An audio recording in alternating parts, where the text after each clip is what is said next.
right. Right now, Joe's saying, "What's up with this music here?" Because I wasn't supposed to play this music with Jim today. We're changing all the music to so we don't have to worry about licenses anymore. So, That's right. Okay. Jim George is here. We're going to talk about things like that. Actually, as a matter of fact, it's got to do with show business and everything. And you're really in show business if you think about it. First, you do a radio show. That's show biz. That's it. Yeah. Right. And you get show biz into our homes.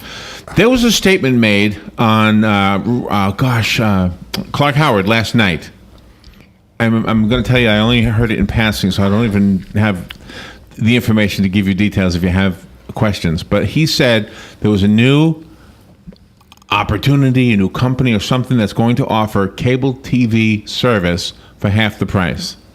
I can't remember if it was not cable, if it was something else. Do you know anything like that? Well, it's similar to what we're doing. I thought that. When I heard it, I thought, this sounds like what you talk about. Yeah, whenever we talk to investors about, helping us launch and everything, they say, yeah, but how about this company and how about that company? And our statement to them is we don't want to knock the 800-pound gorilla out of the tree. We just want to play in the forest. Yeah. So think about it. If we only ever got 1 million subscribers out of the 1 billion or 2 billion people on the earth. Yeah. I mean, 1 million subscribers, that's great, So, and people will want our service for the particulars that we offer.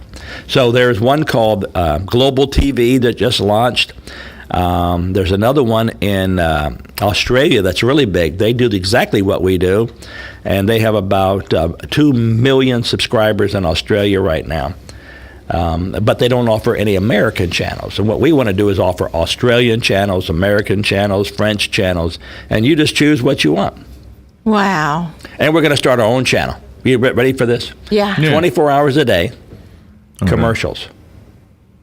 Now think about, you've seen those little 2-hour specials where they have the funniest commercials on there. Yes, Imagine 24 hours a day of commercials and how the commercials are made and where they were filmed at, and all that kind of stuff. And we've been playing with it in the office and storing it on our server, and it's so funny. Oh my goodness. Oh, how fun. Now, where's the programming coming from? We're getting it from all over the earth. So what we're doing is when we contacted a guy in India who had 5,000 movies from all over the world. I mean, he had American movies, but they're public domain movies. Okay. And so he's gonna sell them to us real cheap. So let's say 10 cents a movie or 15 cents a movie. Then we'll be allowed to offer you a channel of up to 5,000 movies like Netflix does, for maybe $5 a month. And you have 5,000 movies to choose from. Well, a lot of these movies had commercials in them, and as we started watching them, we can't understand a single word except they. Oh no!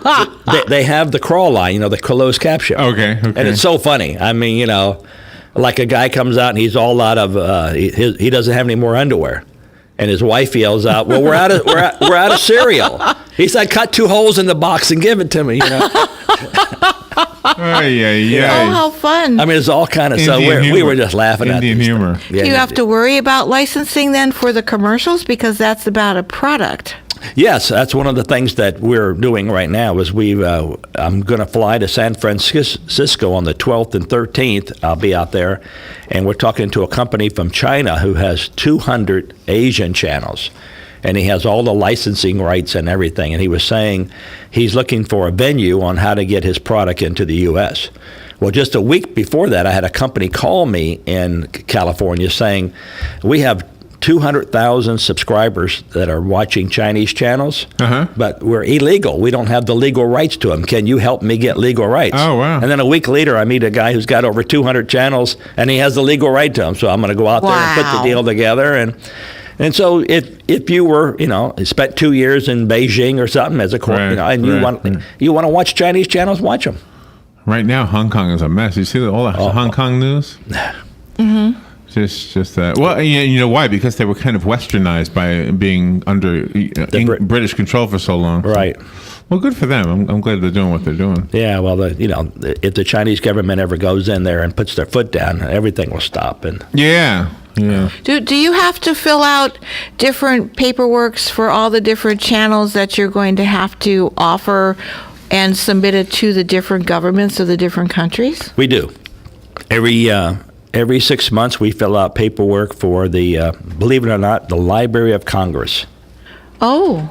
All your copyright fees and everything go to the Library of Congress. So we tell them what channels we're carrying, especially the off-the-air channels. And then they say, okay, you owe us X dollars. And then every month we pay that. And then every month we reiterate, again, yes, we're carrying the same channels, or we drop this channel, or whatever it is. And then they dispense the money to ABC, NBC, CBS, or wherever it has to go. So the library, same thing is true for China and Australia. There's a organization where we have to pay them like you do your ASCAP, and then they dispense it. We're getting out of we're getting out of that whole deal.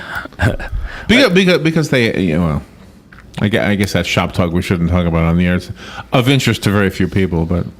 Well, it's like anything that's licensed. I mean, a lot of people will give you a free software, and then as soon as you go to activate it, it gives it to you for 30 days, and it says, "Oh, you want to utilize?" Then you got to license it. It's you got to pay so much. And my wife, she's a big one for that. She's always saying to me, "I can no longer use this software. What's happening?" And I'll look at it and I'll say, "Well, if you look, it says it's only good for 30 days." But I just bought it. I paid that's right. $15 at Staples for it, or whatever it is. No. And I'll say, "No, it's a license. You got to go in and you got to submit your name, address, telephone number." And you just reported what J.P. Morgan went through. How many hacks have we had now? And all your identification, everybody knows. Yeah, exactly. Everything gets hacked. I know. Bank gets hacked. Everything gets hacked. So how do you protect yourself then when you do purchase items like that from a store and then you put it on your computer? How do you keep it all protected so then you can renew it or whatever it is you have to do with it? Well, when you're, like even... I'm surprised J.P. Morgan doesn't have, a better firewall. You guys know what that is. It's basically something that keeps the outside world from coming in. Right. Now, can it be hacked? Anything can be hacked. I tell you, I've never seen anything can't be hacked. But they're going to have to really try hard. And plus, some of the newer pieces of hardware that protect you will let you know someone's trying to get in. They'll say someone for the last 10 minutes has been repeatedly running a program that's trying to figure out the code. And then what they'll do is they'll shut that link down. So they can try to get in. They can try and get in again, but as soon as it sees the same thing, it'll shut that link down. Jim, we had a story the other day. You just said that anything can be hacked. We had a story that really illustrated this. One of the things that can be hacked is a modern refrigerator. I heard that. Did you hear this?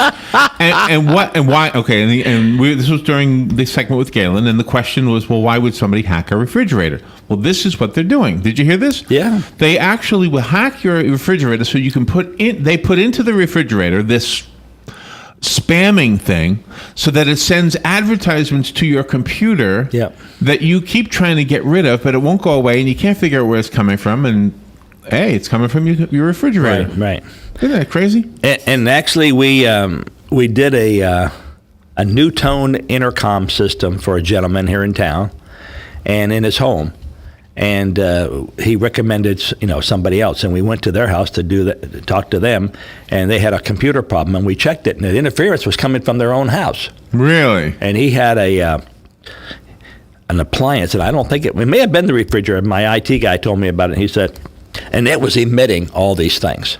So they just went over and disabled the wireless. So this is not just somebody far away. This is happening right here. Right. Well, they're broadcasting. What happens is you go online, let's say the refrigerator, Frigidaire, or all these different companies that make Westinghouse and such, and then you find out how they set up their codes, and then you just send out a broad thing and say, anybody with this code or this prefix, download this. Because they want those ads to pop up on your wireless. Advertising, by the way, here's an interesting thing. I think everybody has experienced this. We're doing a bit the other day on retro candy for Halloween. Okay? You can buy from this company candy that's not really commonplace anymore, but was around back in the 50s, 60s, whatever, right? Right. So I go to this website to do the bit. Now, every time I turn on this computer, I have an ad for candy from somebody else. Yeah. Just always ads for candy, right? When Dan goes in the production room and he's looking for like a motorcycle part or something, there's always all these ads for motorcycle parts. When I went looking for an accordion a few years ago, same thing happened. All of a sudden, they're trying to sell me everything associated with it. Yeah. Yeah, I know. We went on eBay. I'm not much on buying online. My wife likes it, but I don't do much. But anyway, I went online once to look up some part. I forget what it was right now. But you're right. For months afterwards, no matter whenever I open my computer up, it says, "Oh, you want this?" And I said, and click no, and they popped up everywhere. They thought you were still trying to find that part. Try to go to Victoria's Secret one time and watch what pops up for months. honey. I'm not. That's right. I'm okay with it though. I'm okay with what pops up. Yeah. I'm just not okay with people walking in the room when it comes up. So. Yeah. All right, we have to take a little break. We'll be right back with Jim and George. Your calls and your questions are invited. The number is 622-9622. We'll be right back.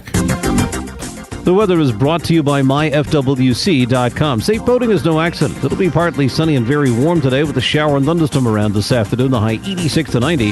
Partly to mostly cloudy tonight with a shower or thunderstorm around those 70 to 74. For tomorrow, variable cloudiness and not as warm with a shower or thunderstorm through the early afternoon hours, the high 81 to 85. For Sunday, mostly sunny and comfortable, highs in the 70s. From the Florida Weather Center, I'm meteorologist Joe Lundberg. Dan, did you know that the runway at Ocala's airport is nearly 8,000 feet long? Why, no, Brad. I did not. Please, tell me more about said runway. Seriously, it's a big airport. Yeah, I kind of knew that. So what's your point? Well, just that most people don't even realize there's an airport, much less one that's big enough for Air Force One to land. And And that Ocala Aviation is based at Ocala International Airport. so why are you telling me? So that you can help me get the word out that Ocala Aviation has a fleet of airplanes and it's here for them to learn to fly. And how do you propose we get said message across to so many people at once? We should put an ad on a good radio station, but yours will do. Very funny. Well, what do you want to say? That we offer private, instrument, and even commercial training. All right here in Ocala. They don't even have to go anywhere else. They can do it all right here. Nope, never work. Well, then give them the number to call with any questions. I can't even remember your number. Yes, you do. 861-7484. How hard is that? Okay, I'll call you next week and we'll get it started. Can you remember the number this time? Yes, 861-7484. Good boy. Hey, Matt, I know Sunrise Automotive does auto stuff, but I need some tires for my truck. Can you recommend someone? Yes, I can. We do that. No, I mean, I need them installed and balanced and all that. Yep, we do that. Well, my son needed his windows tinted. Yep, we do that. I need my too. seat replaced. Yep, we do that too. I need a new roof line, and a new spoiler, and a new Yep, trunk, and we can even do that too. Okay, I get it. I suppose you can also do a radio show too, huh? Well, as a matter of fact, join me every Monday at 10 for auto repair with personal care here on The Source. Of course you do. Now is the time to take advantage of Florida Credit Union's CD specials. Our 36-month CD comes in at 1.26% APY. A 24-month is working for you at 1.0% APY. And our 12-month at 0.75% APY. All CD rate specials require $10,000 minimum. With friendly service and rates like these, it's not hard to see why Florida Credit Union has your CD options covered. Florida Credit Union, connecting your money to your life. Call 352-237-8222 for more information. Must act by 1/15/14. Do you have areas that have started sagging or drooping? Is what you're looking at not quite the same as it was years ago? Are there enhancements you've been putting off? Is there serious damage you need fixed? Then call on us, Damage Control Services, when your roof is sagging and the drywall is drooping after a storm, or your home just needs some enhancements. From damage repairs to new construction, Damage Control Services is here to help. All right, 19 minutes after 9 o'clock. Thank you for tuning in. Jim George is here, and your questions, your calls, anything about TV, cable, etc., is fair game. The number is 622-9622. So when I have a question. When you have a smaller cable company like you have, yours is considered smaller. Right. Do you have the bigger ones wanting to buy you out? Yes. They do? They do. So how, I mean, they must be tempting you with dollars. Well, we do sell on occasion. Like I own that one cable system in North Carolina that I sold. I sold I think December of last year, but I didn't sell it because of the money. I just got tired of driving 12 hours to North Carolina and 12 hours back. When they made me a reasonable offer, I said, okay, I think I'll take this. And then after I did that and sold the system in Boone, North Carolina, my oldest daughter had a baby and moved to Boone, North Carolina. Oh. And now I got to travel in Boone, North Carolina. Anyway, so I should have just kept. Well, don't you still have the one in the school? Don't you have a cable system in the school up there? Well, that's the one that we sold. That's the one you sold? Yeah, we sold Okay. to Appalachian State University. Yeah. Oh, okay. Yeah, they Okay. wanted to buy the system, and they wanted to do things with it that were not necessarily cable TV related. Use it for security, use it for a bunch of other things, monitoring cameras, and I would have done that. They could have just paid me, but they didn't want to pay me a monthly fee when they could just own it. I have a question, Yeah. not related to the topic of the show. Did you ever come out of a supermarket in Boone, North Carolina, and see a guy with a Florida license plate tag and say, "Hey, you're from Ocala"?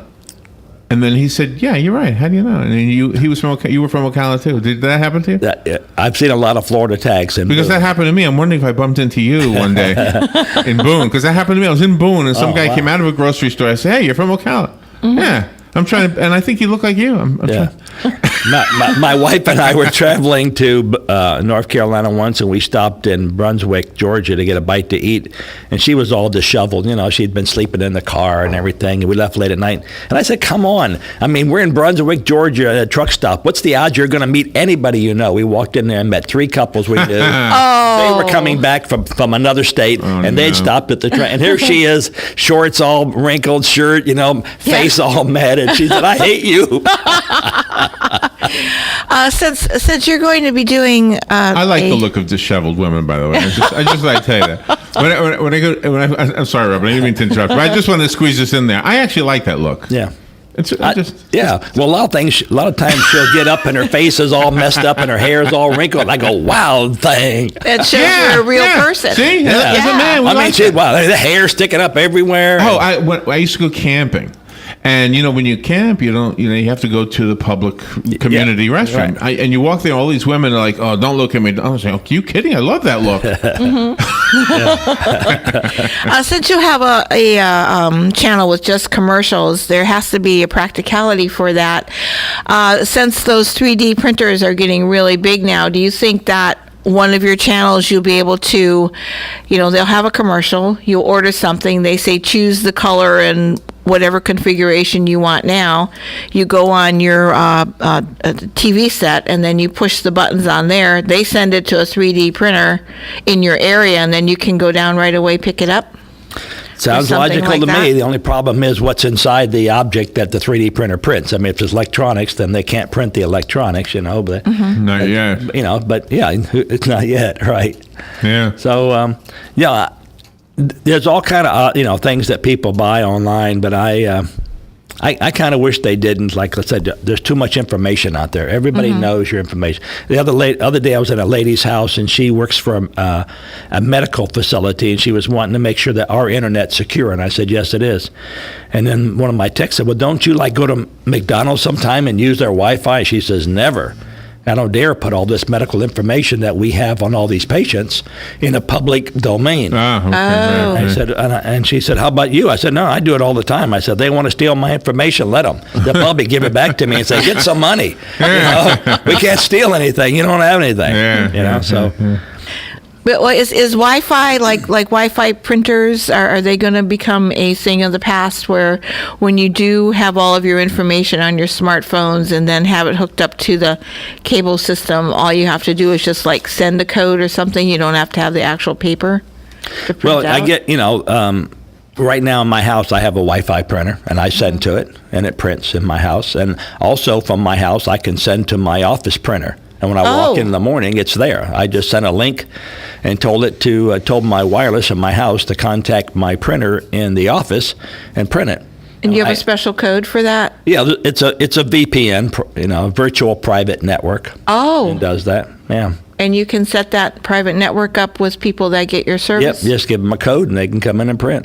Oh, wonderful. Like Vistaprint will give you a code and you can just have things printed. But we've used Vistaprint for a couple of things. Yeah. So going back to the question of big cable buying little cable, are there laws that prevent a monopoly or not really? And would it apply to a small community like ours? Well, keep in mind that Comcast is trying to buy Time Warner. Right. And their major excuse was Time Warner is in an area we're not in most of the time. And so it won't be like I'm buying my competitor. It's more like I'm buying another territory instead of building in another territory. And so the FCC and the Congress is debating whether they should let Comcast buy Time Warner. Well, I think we talked about that. You take the 2 worst cable companies in America as far as customer service is concerned. I mean, you've heard all the videos on Comcast, right? Yeah. People trying to get off and they can't get off. And Time Warner, it's a week before they send someone to your house. You take the 2 worst cable companies in America and you combine them, you're going to get the one big, huge, mess. Right. But if they're the only one, you have to put up with it. It's kind of like the government. Right. You got to So put up with it. competition in some reality is good because Always. It's always good. I mean, we get developments that call you and call us and say, "You're inside Ocala Palms. Will you come over to our place and do it?" I said, "Yeah. If you're a developer or your homeowners association wants me to come in, I'll come in. But I can't do it for one customer. I have to do it for the development because I got to put a lot of infrastructure in my own cable, my own everything. Right. But now that I'm doing wireless, and now that I'm doing IPTV, if they've got internet, they can have me anywhere in the world. I don't need to be in their property. And that's why we're doing what we're doing, so that one person in one development wants me. If they have internet, they can have me. Simple as that. Well, there's going to be a lot more than one. Well, yeah, but I mean, if only one knows about us, whatever it is, that's what, and then hopefully word of mouth. Well, and what you've described in the past of what you offer or will be offering, that's you're going to have a hard time keeping your mouth shut about that. I mean, your brother's going to come over. How much are you spending for cable? Oh, $140 a month. How much are you? Oh, about $10. Yeah, I mean that's not going to be quiet. That's going to be very loud. Yeah, and in defense of the 140, they said, "Well, we have 200 channels. Okay, how many do you watch? About 7. Okay, why don't you just buy the 7? Mm-hmm. Why do you want to go through 200 channels? Yeah, it's a man thing. And more is better, but it's not. More is not better. Like the clicker is what you guys like. Yeah, roaming charges. But when you read people who talk about this, I guess who know like you more about it than I know, they say that it's actually a ripoff. If you're not a sports fan, the amount of money you're paying for cable is a ripoff. If you are a sports fan, it's worth it. So apparently, it's the sports programming that makes cable TV expensive and worthwhile if you're a sports fan. Right. I mean, USA Network, Disney Channel, and ESPN are grouped. You can't take them apart. They cost me $7.50. So if you don't watch sports, and you may watch Disney Channel once a month or who knows when, because maybe you're not of that age where you really watch the Disney Channel that much. There's $7.50 of your bill that goes to channels you never look at. Why don't you just spend $7.50 and watch the channels you want to look at? There's a sight for sore eyes. Yeah.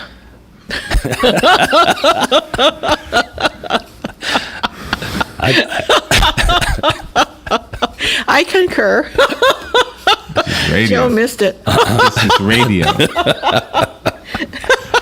All right. Well. Wait, and when you talk about IPTV, what does IP stand for? Internet Protocol. Oh, okay. And does it matter? You can just say Internet TV. But does it matter if you have a Mac or a Hewlett Packard or anything like that? Never mind. The box is going to have what we call adaptive bit rate. So in other words, I am giving you a movie, and for some reason your internet slows down. Maybe a lot of people in your neighborhood are on there. This thing will sense the fact that you have less bits of information than you did a minute ago, and it will slow down the video and change the format so that as far as you're concerned, you never see buffering. The movie never slows down, but the data slowed down to accommodate your cell phone, your laptop, or your TV. Oh my gosh. And then you'll be able to talk on your cell phone while you're watching the movie and not have that interruption or anything. Yeah. That is pretty cool. I think I found the music I was supposed to play at the opening. All right, well, I think this is it. Jim, what's your phone number? How do we get a hold of you? 854-9795 in Ocala. So we started with the old music. We're ending with the new music, the royalty-free music. All right. And you can see why it's royalty-free. It's very. You know, it sounds like Space Mountain. You know when you have to get on Space Mountain in Disney?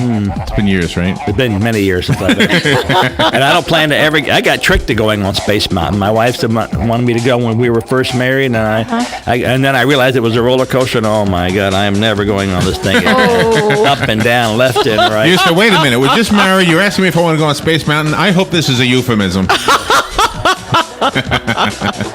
Thank you, Jim. Thank you. All right, we'll be right back.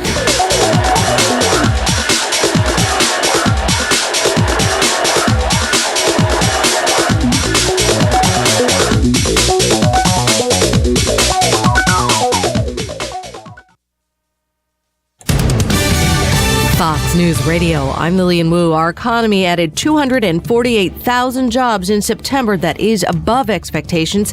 The unemployment rate falling to 5.9%. A team of American journalists